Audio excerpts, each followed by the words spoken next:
Hi, and welcome back to Applied Machine Learning course. Till now, we have been playing with data and we have been preparing the data for doing our predictive modeling. And now is the time when we'll go out and build our first simple predictive model. So in this module, we'll cover how to build your first few predictive models in order to solve business problems.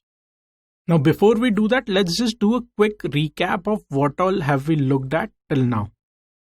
So we looked at how do you start by defining problems. So how do you take ambiguous business problems and convert them into data problems and then define them specifically in terms of what data problem are you trying to solve.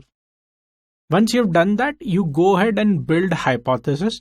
So this is where you do brainstorming with your business stakeholders. You reach out to various people who might have some experience in solving that problem.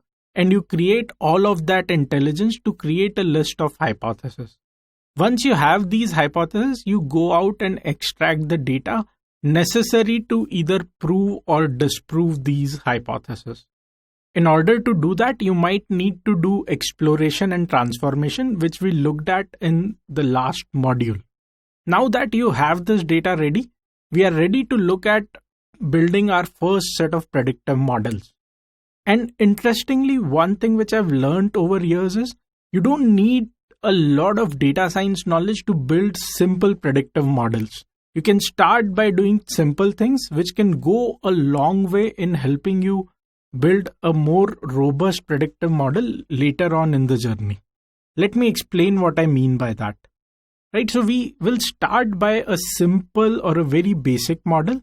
And the idea is that this model gives us the first estimate of our problem. So what score would be a good score or what would be the right accuracy? So first basic models can give us this estimate in a very quick manner. These base case models also give us a good estimate of what would be the business logics to solve some of these problems. So for example, let's say you want to create a agent segmentation.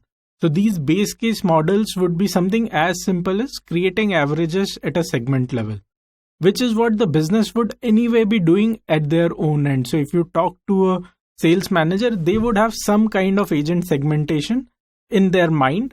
And it would be using something like an average of business they would have seen in past.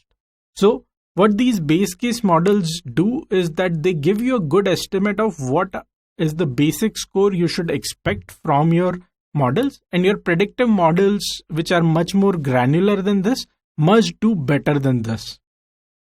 So how do we make our first base model? So in order to do that, you need to start by creating the data set. So we'll prepare the data set in the format which is ready for putting it into predictive models. We'll then use several methods which we'll cover later in this module to generate predictions. Once we have these methods, we'll actually go out and generate predictions. And finally, we will evaluate how good or bad our models are, right? So with that, let's start with the first step, which is actually creating the data set for predictive model.